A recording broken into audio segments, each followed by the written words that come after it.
Thanks for clicking on my blog. This is Larry Baker, Certified Level 2 Sommelier and Senior Wine and Spirits Specialist at ABC Fine Wine Spirits in Sunrise, Florida. This is what we call, coming up when you watch this video, is OND, October, November, December.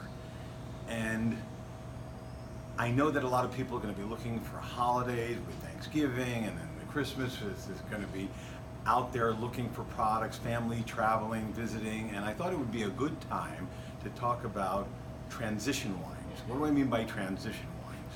Well, you get hooked up on certain brands or certain grapes or certain countries, and you go to restaurants and you go places and you drink over and over and over and over. How many millions of people call Napa Valley, California, the wine country? And it's a beautiful place. I go there twice a year. And now I'm known as Captain Washington all throughout the internet. I was actually given that name by a supplier for Chateau Ste. Michelle Wine Estates. Actually, he called me the governor of Washington State. And how did I become that? And then it developed into Captain Washington. How did I become that? For over 20 years, I've been promoting Washington State wines, and yet out of the thousands of wineries, literally there, in my opinion, making maybe the best wines in the world, not just America, at the best value, quality to price ratio. You know, that's something that a lot of people don't think about. QPR, quality to price ratio. What do I get if the wine is good? Can I get something equal or better value for a better price? And that's what did it. But what transitions you to all of a sudden, like, I just started drinking gin. I hated gin all my life. I couldn't stand the taste of juniper berry, but one gin called Bombay Sapphire East that was infused with peppercorns and Thai lemongrass changed. That was my transition from vodka to gin, because it was that one memorable moment. A lot of people say, how did you get interested? What was the wine that made you become so enamored with Washington State? And the first wine was a collaboration. We just mentioned Chateau Ste. Michelle. It was a collaboration between Antinori, Marchesi Antinori, and Chateau Ste. Michelle. And when Antinori was out there looking in Washington State, the beautiful Red Mountain American viticultural area, he looked at that beautiful purple sunset and he said, "That's a beautiful shining hill." Shining hill. And we said, how do you say that in Italian? Col Solari. Col Solari was made for years by Marcus Notoro, now who was transferred to Stag's Leap Wine Cellars in Napa Valley, making Artemis and all those wines Fay, because that's part of Chateau Ste. Michelle's portfolio. But this was the wine, the 2005 vintage of that wine changed my life and a lot of people's lives of Col Solari, because even Robert Parker said, in his review of the 2005 Col Solari, what's the difference between 2005 Chateau Lafite Rothschild and 2005 Col Solari? Nothing. The Chateau Lafite just cost $700 more and gave them both 97-point ratings. And even the New York Times in about 1999 said, move over Opus One, move over Joseph Phelps Insignia. There's a new best wine on the block and his name is Col Solari. Col Solari has always been a Bordeaux blend of Cabernet Sauvignon and Merlot, but when I took one sip of that wine and the layered and the value, and at that time, now it's a $70 bottle and things have changed and they have their own facility, but I knew I had tasted the future at $30-something a bottle then. I knew I was tasting the future of my wine life. My complete palate wanted to explore everything in that state. And with California right now and global warming and the high levels of sugar and overripe fruit because of the sun and the style that they make those Cabernets and other grapes in that area, you get a lot of wines that taste overripe that are a lot of money. I mean, Caymus, very, very, very popular product in all restaurants. People pay $165 here, $70 a bottle, but yet a very, very overripe style of wine that people have just become, their palate has become trained. And if I would have, to like that specific taste profile, but if I would have given them, those people, the 05 Col Solari, their life would not have changed because it was such a dry Bordeaux light. So, same thing with my good friend Rob Davis, who I'm proud to call my friend, from Jordan Winery, one of the #1 selling wines in all steakhouses across America. I stayed in that room on my honeymoon with my ex-wife, room #1, overlooking the barrel room. Rob Davis is the only one that touched Jordan wine for 31 years and probably now longer, about 37 years.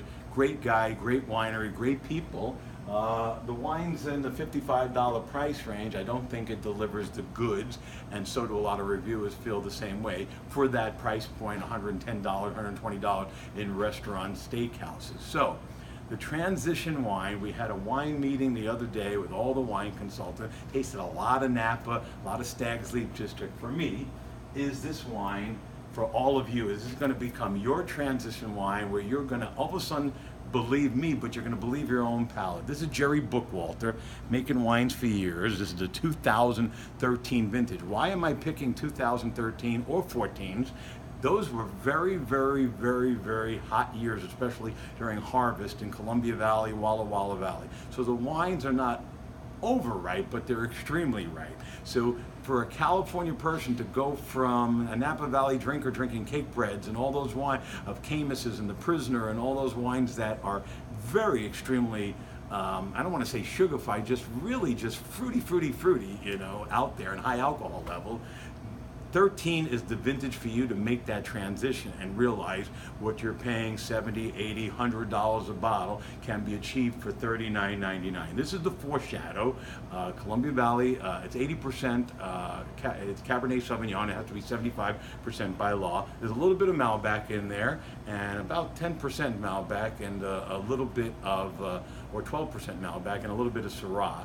91 points rated by Wine Spectator, but most of the wine consultants, including my photographer, Jennifer, who's holding the camera, always glad to have her as my photographer, does a great job, except when she shoots stupid pictures of me and doesn't tell me on my camera. I asked her just after the tasting, because I had pre-tasted the wines before her, what was your favorite wine? She said, the J. Bookwalter Foreshadow Cabernet. She said it was a great palate cleanser, was her quote. It was a palate cleanser after drinking all this California, and it really changed her opinion. Without me even telling her today, I only have one bottle of this left. I said, we know we ought to bring this in. This is a great transition wine for people to try who will now be hooked on Washington. $39.99, and you couldn't get anything close to that taste or the taste that you want for less than $50, $60, $70, $80 a bottle out of California.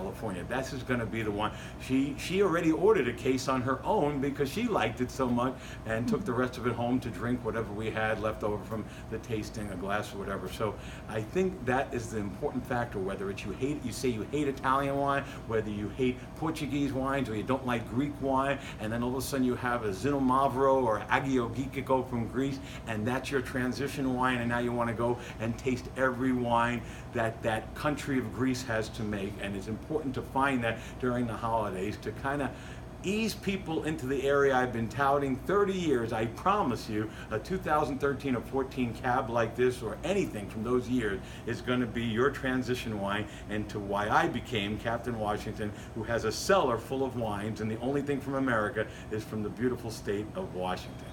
Check these wines out online at our website at www.abcfws.com, and also follow my blog. You have access to Captain Washington and me 365 days a year, 24/7, just by following my blog. You will get my phone number so you can contact me with any questions about wine.